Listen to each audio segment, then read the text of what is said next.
and welcome back to another episode of Let's Get Spooky. I'm Vamp. I'm AJ. And today we are talking about movies and shows that we have watched. We've watched a lot of things. Lots of stuff coming out. Like, it's insane the amount of content that is coming out that is all horror genre related. It's like it went from there's nothing on to now there's too many things on. Everything. we had to rein in our lists because we have way too much stuff to talk about. So I had I didn't tell you this, but I had an honorable mentions because I'm like, I still need to talk about this, and this. While we were talking earlier, I made my honorable mentions. Not. Yeah, so we're going to talk about as much as we can. And then, as we normally do, we'll roll some over to another episode if we have. Yeah. We'll always have stuff to talk about. So let's start off with one of the more recent films that has probably the most recent one that we'll be talking about, right? Yes. Which is the new Scream film. Oh, yeah. Right? Yes. 2022, it came out in beginning of January, or mid-January. Yeah, mid-January. So the most recent one. I'm going to let you start because I know where you stand on it and we have differing opinions. So I'm going to let you go for it and tell me what you thought. So yeah, you were like, so what did you think of it? I'm like, 10 thumbs up. And you had this look on your face that's like exact opposite. So not exact, but like on somewhere on the other side. Okay. But I do have to say, I am a really big Scream fan. Like, I love all of them. Like, I am, okay, wait, I'm not going to agree with you there. I did not love all of them. And then I think for me at least, I just not only do I like the films, but I also just love the like type of movie it is. Like, it is still a horror movie, but it's also there's so much like meta in it where they're like referencing other stuff. Mm-hmm. So I love watching it because it's like you're watching Scream, but you're also getting tastes of other things in it. And I loved how they carried that into this one. I loved the commentary on, I mean, it hit a little too close to home, but I really loved the commentary on like toxic fandoms. I loved the return of Skeet Ulrich. Time out. Spoiler alert. We will be talking about films that are either like older or newer. So if you don't like spoilers, be aware that when we say the movie title, we're going to be talking about some things that you may not want to hear. So earmuffs or fast forward or listen after you watch the film. Hit pause, go watch it, come back. That's probably the best thing. Just listen to AJ. Don't listen to me. There you go. So yeah, I think the only thing like that after I was like, I kind of wish they hit on this. The fact that it was the first Scream without Wes. Like, obviously they did the 4 Wes at the end. Yeah. But I think it would have been really hilarious if they touched on, like, you know, now how there are horror movies that, like, are horror franchises that have to somehow continue without the original creators. Mm-hmm. 'Cause I feel like that's what they're doing. Yeah. You know? So I feel like that would have been cool to have, like, a little bit in there. But, I mean, like, you know, when Sid turns around and you see her and you're just like, oh my God, it's Sid. Yeah. And then Dewey, like when he comes on, you're like, oh my God. Like all those moments. I don't know. I think I'm just more of just like a really big sucker where I just love it like so the much. Nostalgia. Like, they could have, like, they would have had to really done a nosedive for me to be like, I didn't like it. So you already kind of went into it with like that skewed, like you're on their team. You're already rooting for them. So it would have taken a lot for you to hate it. Yes. So I will admit that. Okay. So the opinion is a little biased, but that's okay. That's fair. So in my opinion, I was very much entertained. Mm-hmm. Like, I think my problem is after seeing some films, which we'll talk about later, I went in with really high expectations and high hopes for it. And so I was already kind of setting it up for, like, if one thing I didn't like, I would have been like, oh, it let me down. So in my opinion, again, I was very entertained, but I just felt like there was so many things that could have been done better. And I was a super fan of seeing the old cast come back because I'm a huge Scream fan.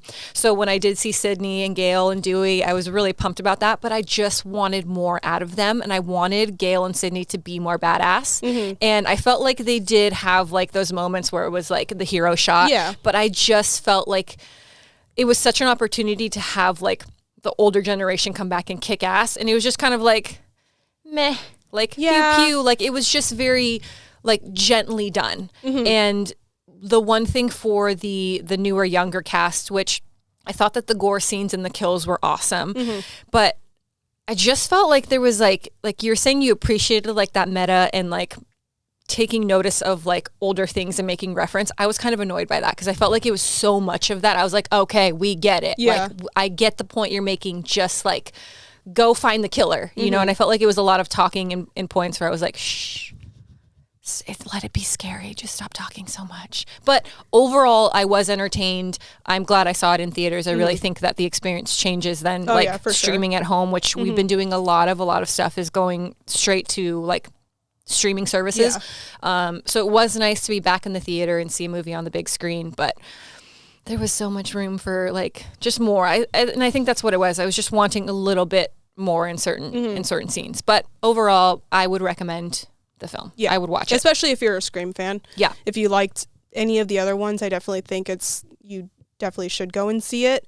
And I see what you're saying about the returning cast, but I think it's like that's especially hard because on one hand, like, yeah, the returning cast are in it, but they also need to leave room. They can't overshadow the new cast. So I know, but which I thought it was a good balance. I think that because, you know, obviously in the way they've set it up, moving forward, like the old cast comes in to teach the new guys like how it's done and what they need to do, but they just did it in such a way that was like gentle. Like, no, come in, kick in the door, like you're pissed, like show it. And I just felt like there wasn't that. It was just like a muted version of what I was expecting. One other thing is like the kids live.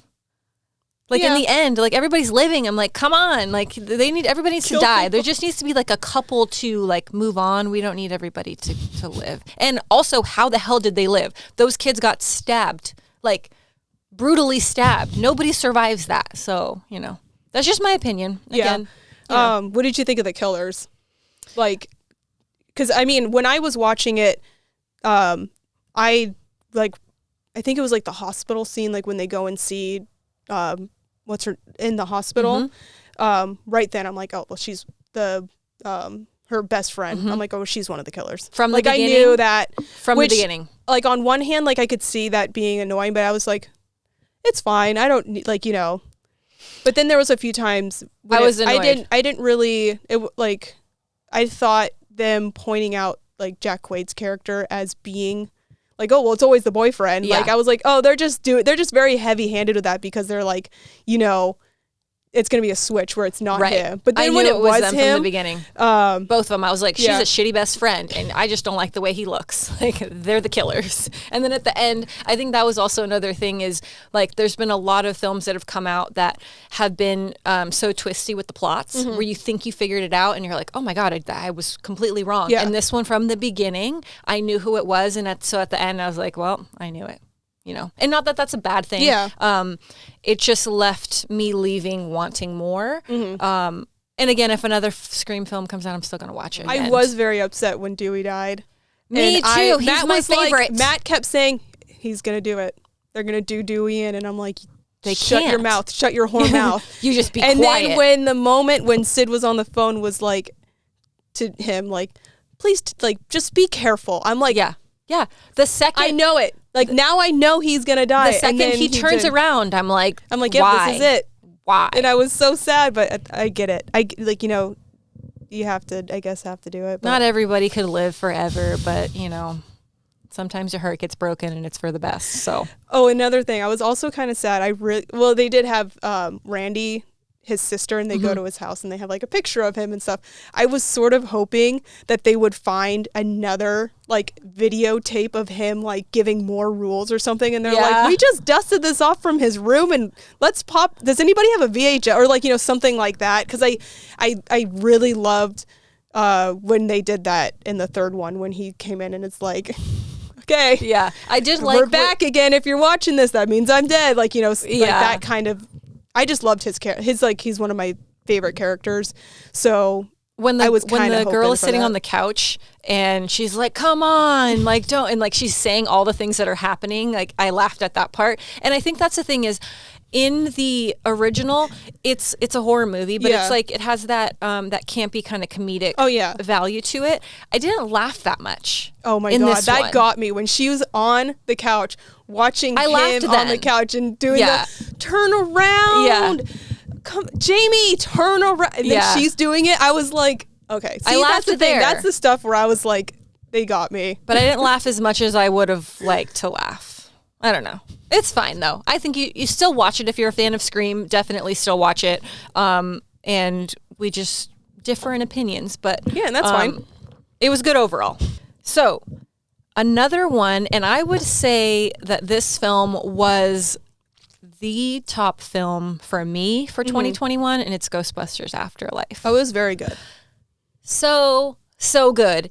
And I think going into any sort of remake, which is weird that I didn't go into Scream this way, is I go in with like a very open mind because I don't want to sit and compare this film to everything that I've seen before. Because that will mess, like if you hold the original Ghostbusters near and dear to your heart, don't expect this one to hit the same. Don't expect this to scratch the same spots. Like, you know, it also has to live on its own.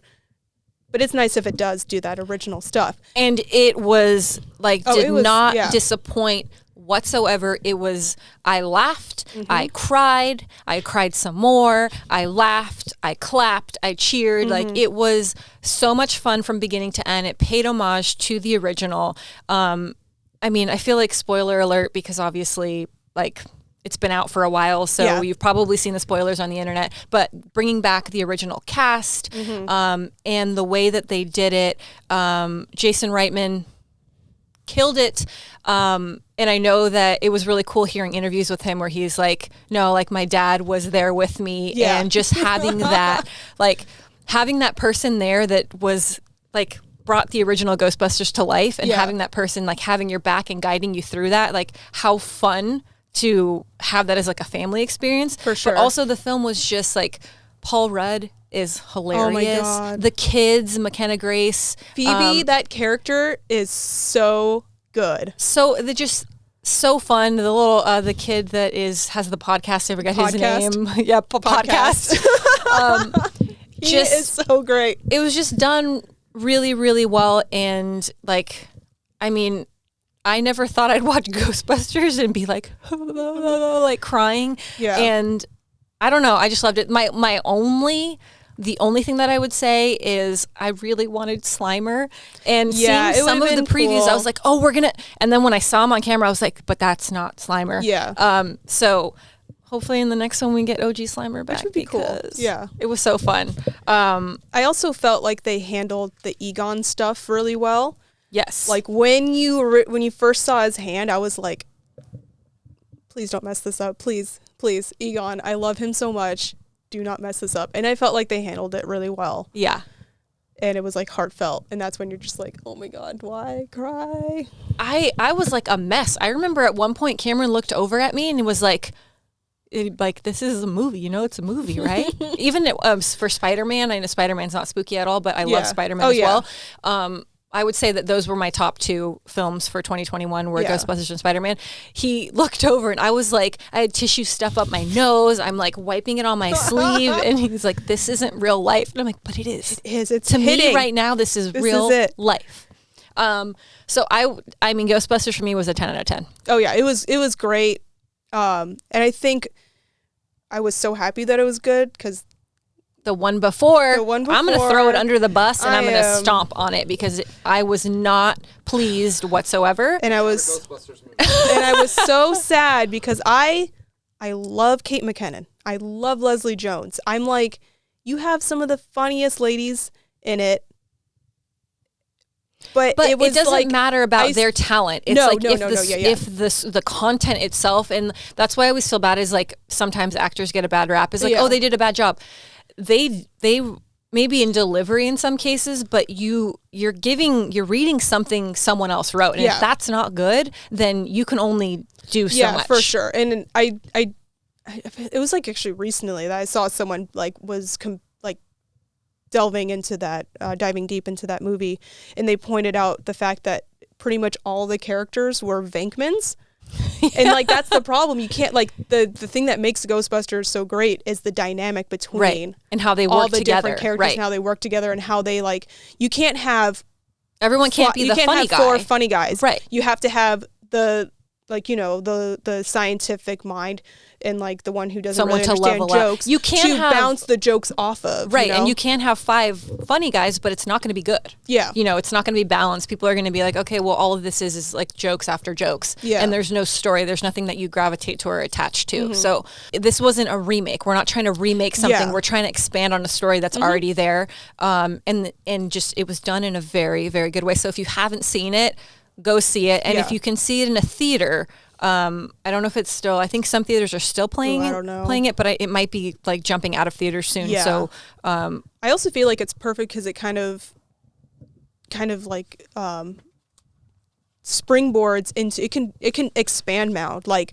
Ghostbusters can be its own universe. Like, can you imagine? And they left it with like, there's going to be more. And the one thing that I felt is walking out of that theater, and this doesn't happen often, like my heart was warmed. Like it sounds super cheesy. Her heart grew 3 sizes. it to me, it felt like what it felt like when I was a kid. And what I really loved is that it brought back that feeling to a new generation of what I remember. Yeah. Like I remember leaving wanting to get a proton pack and wanting to go like to Walmart and get a jumpsuit and like Sharpie my name on it and run around and hunt ghosts in the field in the backyard or whatever.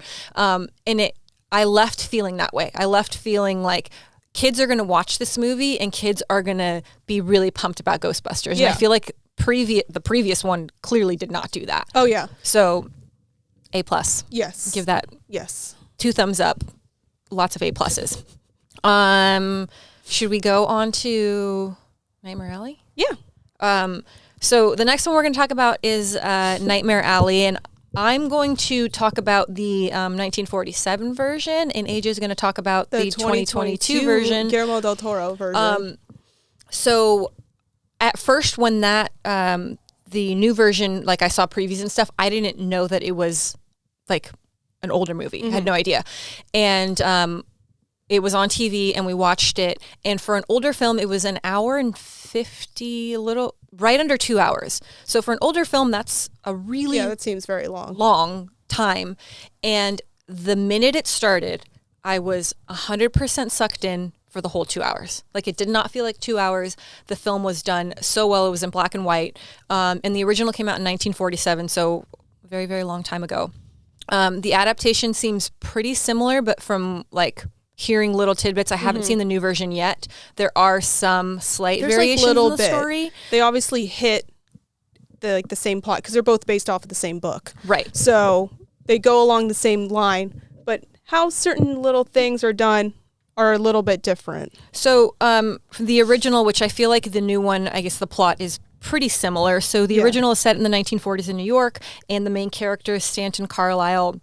The movie basically follows him as through the rise and failing ultimate fall of him as essentially being a con man. So it doesn't really start off that way. You're basically following this guy that joins the circus and finds his role in the circus, and you see in the overarching story, what I kind of take away from it is it's a guy that sees an opportunity to make money, and when he starts making money, it's never enough. He's always chasing for more. He's always finding a way to be better in his mind, but to make more money ultimately. And you see his rise and fall. And it's a kind of a tragic story. When the film opens up, you see this person that they call the geek. And we were talking about this before because when they say that term in 1947, I'm like, what was a geek in 1947? As I watched the film, I understood that it's basically like the person that is the freak show act or the sideshow. And typically in old carnivals, the geek would basically be the opening act to bring people in, and usually was like an alcoholic or a drunk, and he would do some sort of act where he like bites a chicken's head off, and it's super gross, and people are disgusted by him, but also intrigued by him. Something that makes you feel better about yourself in that day and age, where you're like, oh, let me go and see someone who is different than me and make me feel better about myself. Yeah. So you see this main character come in, and he is seeing this person that is the geek and trying to understand who this person is. And I'm going to stop saying spoiler alert because it comes full circle to him. But I guess I kind of want to chat about some of the differences in the film, because there were certain things in the newer version that when you were talking to me about it, I was like, wait, what? Huh? That's not how it went. Ultimately, you still start at the same point and you end at the same point. End at the same point. But it's just slight variations that I think are great when you're making a remake, because I feel like in this point, it's a remake and it works. I haven't seen the original, but from your perspective. Yeah. Guillermo del Toro is one of my favorite directors. I feel like he did this story like really well. It's his first noir, and it's absolutely beautiful. It's shot really well. I actually recently got to see it because they're doing a limited run in certain theaters where they're actually playing it in black and white, which adds a whole leather level. Like, it's so weird because even though like it was the same film, it was just in black and white. Yeah. But for some reason, seeing it in that different format, like, just added a little bit more heaviness to like certain parts of the story, and like it made the circus like scenes like even more beautiful. Like, I think my favorite version is still seeing it in color, just because like Guillermo is like really good at choosing. He like handpicks where certain colors are going to be. The second time I watched it, certain things like jumped out at me even more, like all the different circles, and how like the full thing is like basically meant to be as a circle. So like the last scene is him, Stanton, like basically just being told he is going to be the new geek, and he is maniacally laughing, realizing, oh my gosh, and then he remembers the first frame, or like, the first scene in the movie. So basically like it's like the whole movie can just start again, which is interesting because in the original, when he basically Stan goes back to the carnival because the con man basically got conned is what ends up happening, and he's like, well, now what do? I'm going to go back to what I know. So he goes back to this carnival. He's looking for a job, basically saying, I'll do whatever. I just need work. And the carnival owner, carnival boss, has a bottle of alcohol, and he's like, would you like a drink? And Stan has become an alcoholic, and you see him go and he takes a shot. Would you like another? And he takes it a shot. And as the scene is unfolding, what is happening, he doesn't seem to be aware of it. He doesn't seem to be aware that like, oh, well, he's basically like conning me. I'm now the con man being conned again. Yeah. And I'm going to fall into this trap that I don't realize that it's actually happening. Whereas it seems like in the newer version, he has the epiphany of like, oh shit, here I am. Yeah. And us as an audience, like, we know too, because earlier in the film, William Dafoe's character, who was the first carnival, the boss, who Stanton was working with, they're having dinner together, and basically William Dafoe's character is like, hey, do you want to know how I get these guys to be the geek? Well, let me walk you through it first, and he literally walks all the way through, saying step by step what he's doing, and he says specific things like, he's like, oh, it's very important to tell him, oh, it's temporary. This is a temporary thing until we find a new geek. Don't worry about it. So then once you see Stanton, he then become he falls into the trap.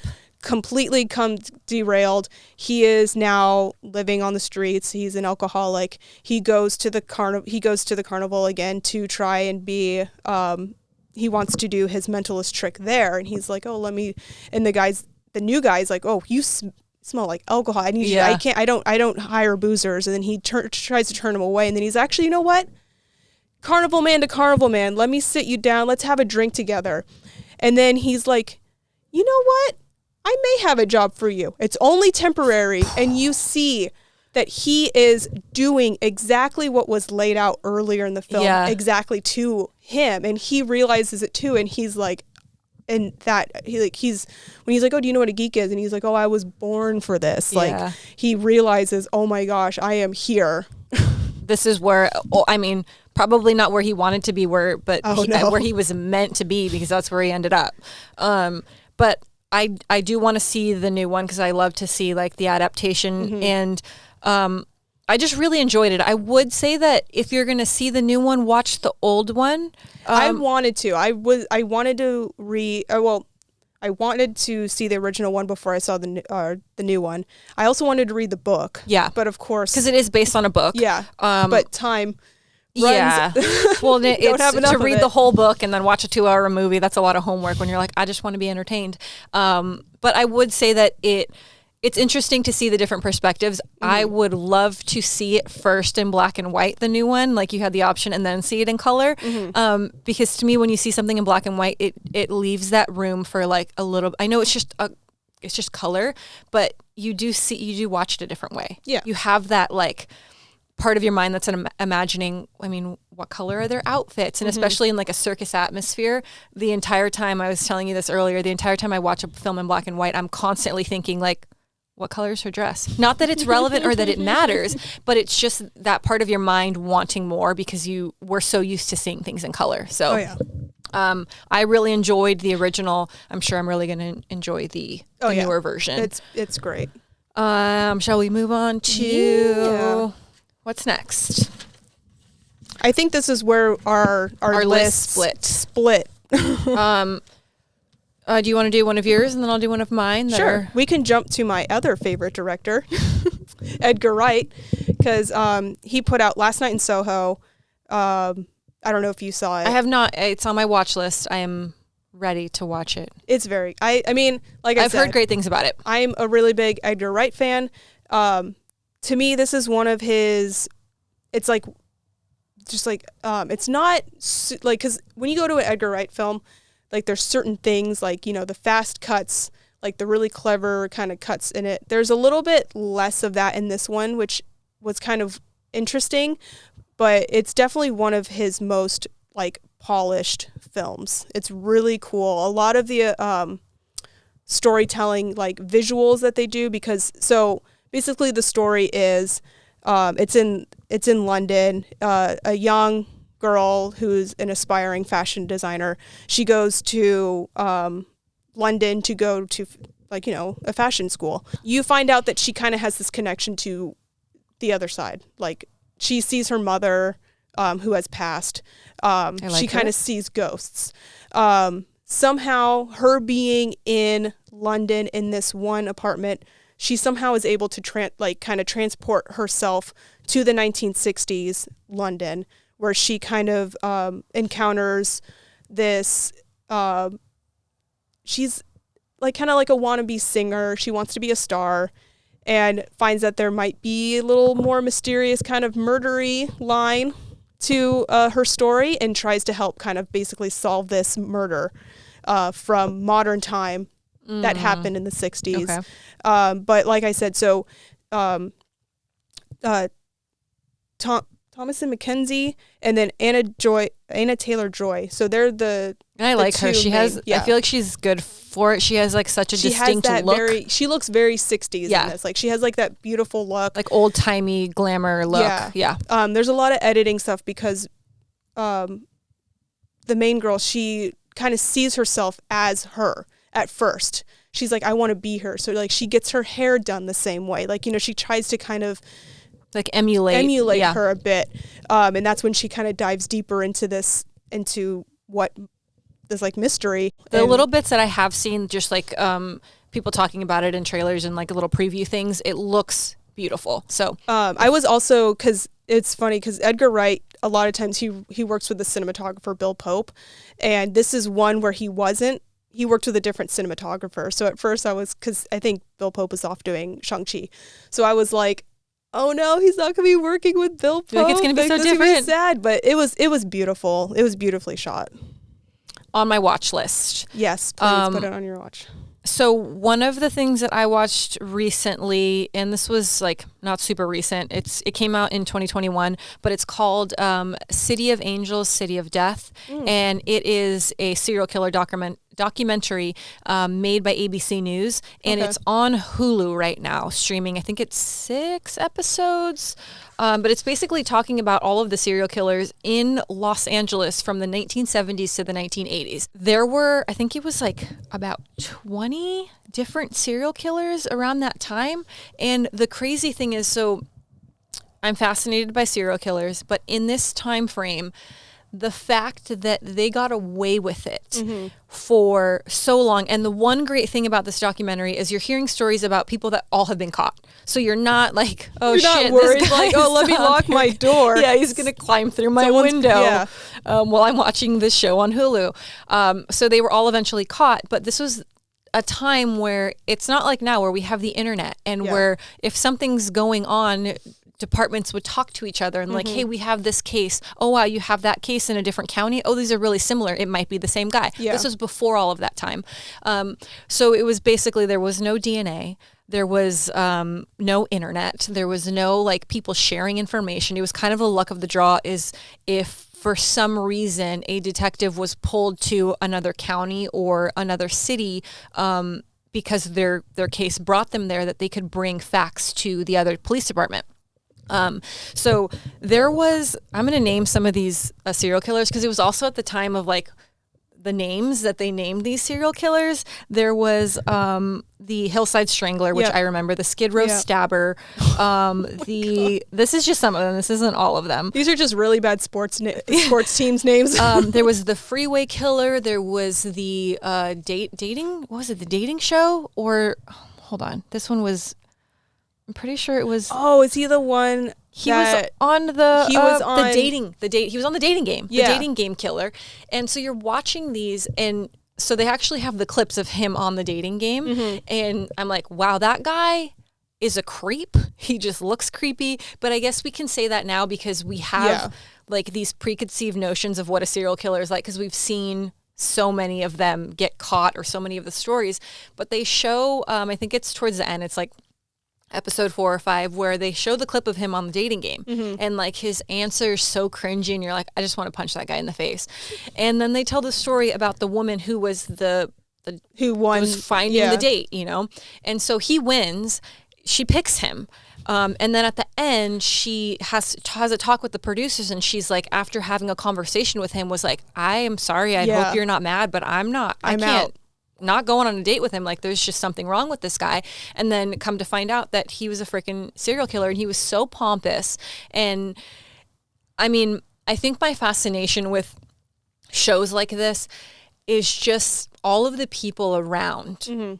How many people have they killed and how many relatives, some of them have families, some of them have kids. And just the fact that some of these people are able to live this double life where they're able to be completely normal and then at nighttime they go on the freeway and just find people and cut their heads off or whatever whatever their thing is. And then the cases where they weren't able to hide it, where they had these relationships where they had, you'll find in the show there's coworkers that they interview and you're like, wow, everyone thought he was a crazy person. They thought he was a creep, but they had no real reason to really call suspect. The police. You just think that it's, they're just kind of weird. Right. And the one thing that I really enjoyed about it is just understanding the time period. Because if any of those people tried that now, I mean, immediately. Like, I give you 2 days. I give you by your second victim, you're going to be caught. There's DNA evidence. There's patterns. Like, there's cameras everywhere. But it was just the time. And you think of, like, I mean, it blows my mind. And I'm fascinated. I'm infuriated while I'm watching them because I'm like, nobody just thought, hey, let me just call someone. Like, hey, if these 2 police departments would talk to each other, he would have been caught, like, way sooner. Right. And it was also a thing about, like, pride and people wanting to be like, I'm the one that caught the killer. I didn't need your help. I was able to do it without you. But I think at a certain point they realize, you know, as most people do, working together is more beneficial. And this is people's lives that are on the line. Yeah. But some of these killers were where they thought it was one killer, and then they realized that the Hillside Strangler, I'm pretty sure it was like 3 of them, or it was a guy basically grooming younger men to be his friend and be more than friends, and then basically they were just his lackeys and they were doing his dirty work. But the fact that it went on for so long and so many countless victims before someone was like, hey, I can't do this anymore. And it took that person saying that, not like the cops being like, hey, we figured you out. So if you like serial killers and you like, not if you like serial, that sounds terrible. If you are interested in the history of these cases, it's interesting just because of all of that. They were still able to catch these guys. Yeah, it took a little bit longer, but without all the technology and DNA evidence and all that good stuff. So sounds very similar to the Night Stalker doc that was out. Yeah, this one is just covering multiple serial killers. I would say it's like about a 10-year, like a decade of time, which sounds crazy because some of these guys were like on and off. They would, kill a bunch of people and then they would either move. They had their cool down periods. Yeah, or they would go somewhere else. Life comes in. Right. Like us, something will happen. Oh, I can't do this craft or I can't do this project. Then it's like, oh, I can't do another killing because I had a kid or something like that. Yeah, like life, and I had to move, so I'm going to put a hold on my serial killing. I have to put a hold on my serial killing. But all I'm going to say is if you have a van, if there's ever a van with no windows, just in general, like your work has a van with no windows. You own a vacation van that you use on the weekends that has no windows. If you're in a band on tour, you're probably a serial killer, or your van has been used by a serial killer. Just throwing it out there because it's a common denominator. Whenever I think of vans, I always think of the scene from Silence of the Lambs when he's like, "Can you help me with this couch?" "Oh no, you go on the other side." Serial killer. Oh man. One of the common things that we find, and I just don't understand why. And I think in that they do make a note of like, oh, he had this van with like this creepy van that was randomly parked. And I'm pretty sure the van in one of the cases was the reason the guy got caught is because someone else, there was like multiple people that had seen the van and that was the thing that threw them out. Then they found the van. They're like, oh wow, there's like blood and body parts and other various serial killer paraphernalia in the van. So guilty. Okay, that's enough about that. Should we talk about the one that I said almost made me throw up? Oh yeah. Who's ready I'm super interested. Who's ready for Titan? So Titan is a really interesting one because, like I was telling you, like going into it, I was scared to see it because word of mouth, everyone that I was hearing talking about it, they were like, it's crazy. It will mess with your head. It's absolutely disgusting. Like, I'm going to need to take time to myself and like regroup after seeing this movie. So I was terrified. Which is interesting because that would make me want to watch something because I always feel like, I'm like, oh, I can handle anything. For some let's reason, bring it on. I was like, I don't know. And Matt kept going, okay, can we go see Titan? Okay, can we go see Titan? Then one day he's just like, okay, I got us tickets to go see Titan at Alamo. And I'm like, fine. So we went and saw it. It's definitely not as bad. It's not as gross. But there is one scene that almost made me throw up. Like that's never happened to me. I've seen so many different horror movies, like ones that are gross, like ones that probably would make other people like feel sick. But so if you don't know, Titan, give them a little backstory because when you were explaining to me, I was like, what? One of my favorite things is the plot on Google, which is a woman who has a titanium plate fitted in her head embarks on a bizarre journey involving her fetish for cars. So that's true. That does happen in the film.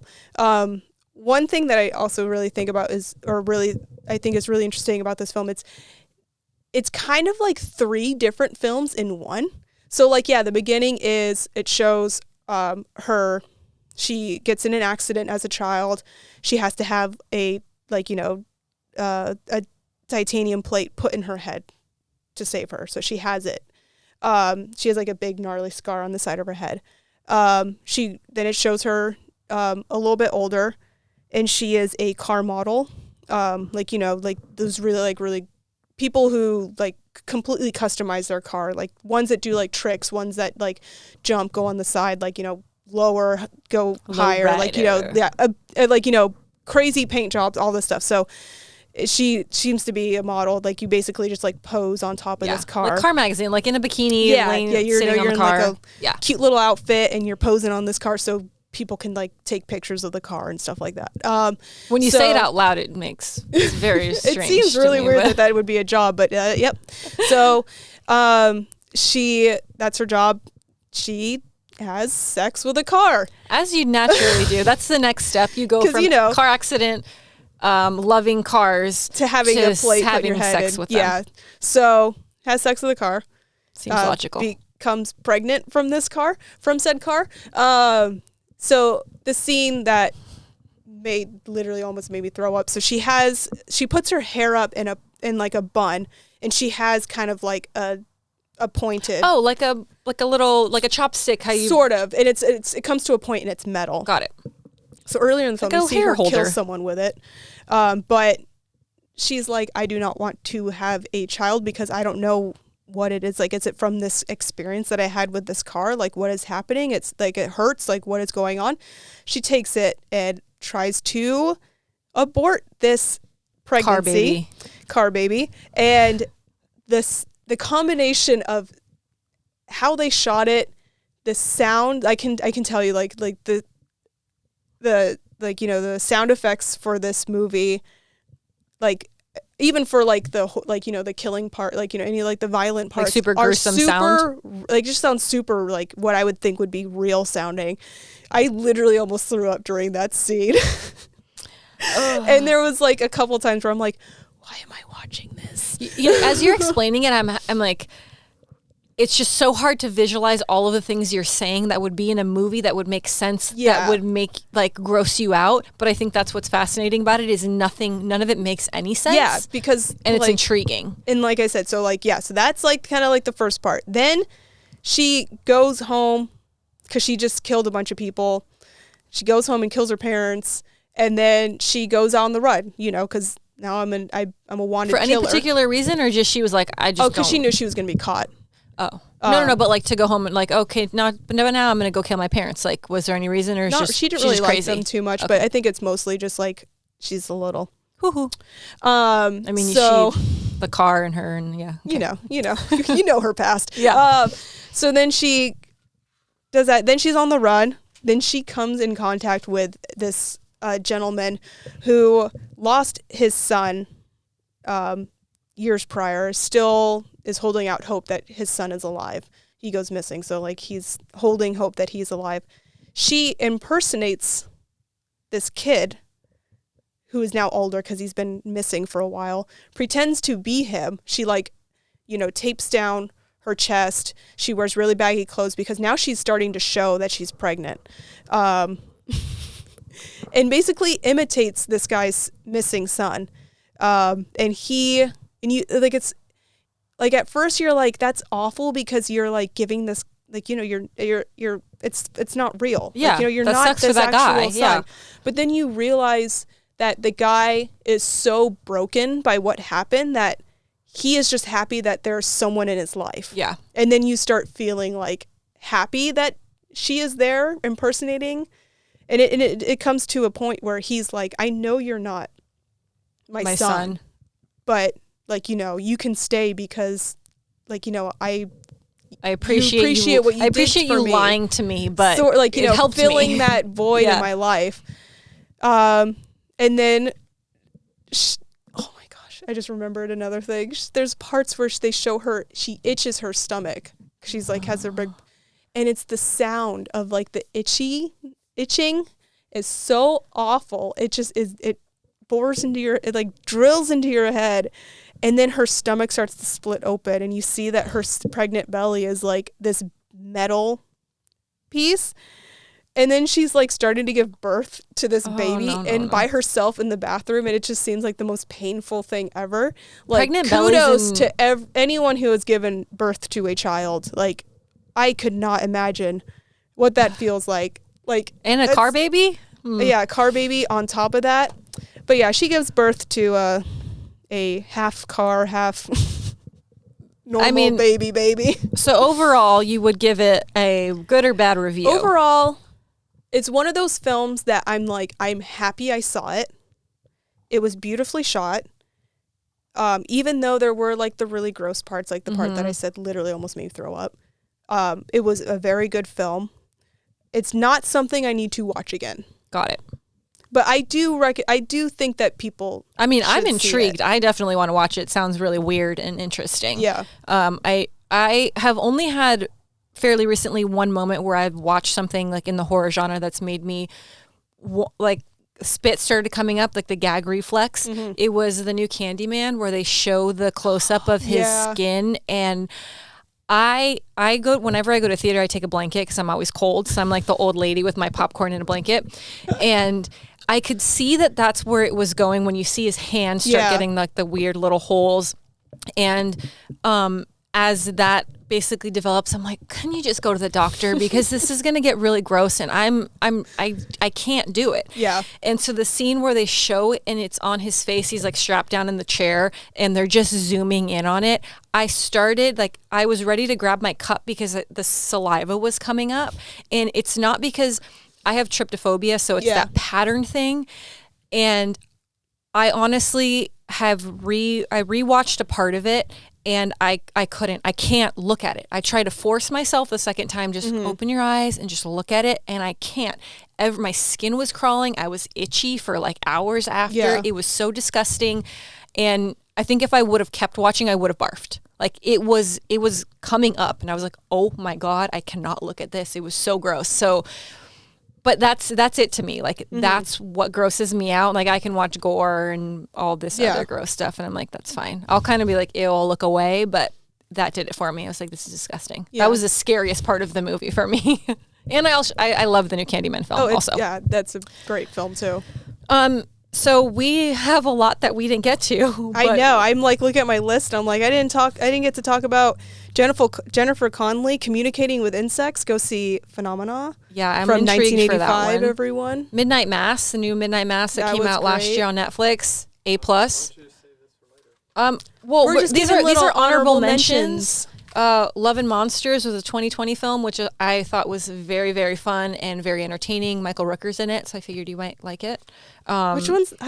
It came out in 2020. It's basically the apocalypse happens, and there's a boy traveling across the country to find his girlfriend. They basically have found these groups, these like made their own little colonies, survival colonies, and they have a radio, and they're trying to find each other, and they encounter these monsters that are a result of the apocalypse that has happened. And the Rook's in it? Oh, he's man. in it. And the little girl that's in it, her name is Ariana Greenblatt, is amazing in it. She's super fun. There's a dog in it. The dog's name is Boy. Dog survives? Dog survives. Okay, that's the we most can watch important it. part. There's actually a whole string of articles on the internet, and the titles are, Does Boy Survive? Like, people don't even care. They're like, as long as the dog survives, yes, I'll watch it. It's like that other, like the one where the I didn't see the movie because it didn't look like something I wanted to see, but like those people go like trekking up some mountain and like obviously disaster happens and they had a dog with them. And I remember like after like probably halfway through the marketing campaign, they then just started putting out trailers that were like, don't worry, the dog survives. And probably because so many people were like boycotting. You better dog not dies, kill that dog. Not going to watch it. So we will have to circle back on some of these because there was lots of great shows. And we can talk about something we're looking forward to is the new film Studio 666. Yep. But we're going to move on to Creepy Treats. We have a very special treat that someone has sent me. So we're going to cut for 1 second and we will be right back. All right. So we are back with our creepy treat. My friend Mike sent me a birthday cake and he's from New Orleans. So he sent me a king cake. I have never had a king cake before. I've heard lots of things about them. Yeah, I've heard of king cakes. I know a sprinkling of like, history and stuff like that, but well, really, don't lie. We know that there's a baby. There's a baby in it. That's the most important part, right? Something about a baby. There's a baby in there. And when I got it, I was really excited. And thank you, Mike. We are very excited. It smells delicious. Yeah, it smells very good. But all I knew was a baby, so obviously I Googled it because I'm like, we can't do this whole thing and then we have no idea what this is even about. So the king cake, traditionally a small porcelain baby. I don't believe they use porcelain anymore in case you bite it. One of those weird, creepy little plastic ones. Yeah, it's like the little rubbery baby. It symbolizes Jesus, which is hidden inside the cake, and it's a way for residents of New Orleans to celebrate their Christian faith. The baby symbolizes luck and prosperity to whoever finds it. So essentially, you get the king cake, you cut it up in a bunch of pieces, you celebrate, and there's multiple like other things, like people say if you get the baby, then you host the next party. But we're gonna go with good luck and what is it? Luck and prosperity, because I feel like that's a better than having to host the next party. For some reason, I was like worried that it was one of those situations where it's like at a wedding when like you throw the bouquet and whoever catches the bouquet is the next person who's gonna get married or in a relationship. I'm like, so if I get the baby, is that like you're cursing me to have a baby? Instantly pregnant. I hope. A little Titan baby, or a little rubber baby. Either option is not great. So we're happy with this version. So we're going to play a game where whoever gets, we're not going to eat the whole cake. Maybe we will, I don't know, depending on how much time we have. But whoever gets the baby is going to win a case of Blackwater Remix and Black Drops. So this is the prize pack. So let's reveal because it's also really it's very pretty. Big and it's very pretty, yeah. But it's giant, so it's like a ring. It's kind of like that. It smells like. Hold on. Okay, you want to grab the box? There's also some fun little New Orleans beads, which we're gonna. It smells like a donut. That's it like a giant delicious donut, or like a cinnamon roll. Oh yeah. Yeah, that's basically what it looks like. It looks like a braided cinnamon roll, and especially back here, you can really icing. Oh, here those. Here, you put those on. They also have icing on them though, because. Okay. Should I just cut it anywhere? I'm just gonna. No, you need to be wise and choose your spot. You need to choose where you think that baby is. Hopefully, it wasn't there because I already cut that piece. I wonder if there's been any fatalities of people like accidentally swallowing and choking on the baby. What happens if you? We're just gonna keep going. What happens if you do that? Is there another rule if I find the baby like later? Well, we have to find the baby because someone has to win the prize. That's true. Do cuts like that all the way around and then pick your pieces where you think in those sections. I mean, I actually really want to eat the cake though too. I don't want to just demolish it. This makes more sense if you had a party because then it's not two people trying to find a baby. And I think can you go there? That's another thing. Like, what if I cut into the baby? I feel like. Does that mean I automatically win? I feel if you cut the baby, you automatically lose, right? Isn't the baby supposed to be? Are we going for it? Yes. Okay. I have a good feeling about this. I'm just using my hands. Get out of here. Stop! Okay. Gosh. I call foul. No. Foul. I swear I did not cheat. I'm pretty sure I almost cut its head off. I was cutting, like, it was the second cut, and I'm like, oh, I hope that's not the baby. But if you look at right where I cut, I almost beheaded the baby. I think by default, you should win the prize because I almost killed the baby, and I don't think that's the whole point of this. But also take it out because it's really creepy looking. It is really creepy. He's so small. You could choke on that. That is a choking hazard. I feel like the baby should be a little bit bigger. Someone, when I was looking it up, described it. It's like a G.I. Joe, but a baby. And I was like, that's creepy. And you see little butt cheeks. Yeah, he's got a little butt. He's like a welcoming baby. Like he looks like he wants to give you a hug. But let's try this thing. Sorry, baby. You didn't mean to cut your head off. Cameron, you want some?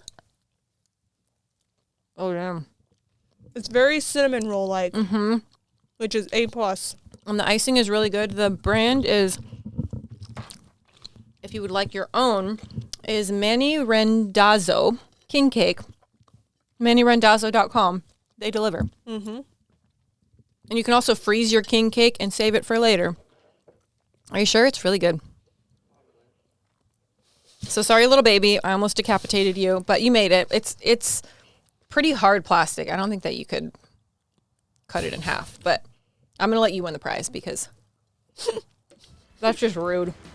So thank you, Mike, for this delicious birthday king cake. You chew my giant bite of cake before I talk. If you fiends would like to watch or listen, you can check us out at letsgetspooky.com. And don't forget to stay spooky.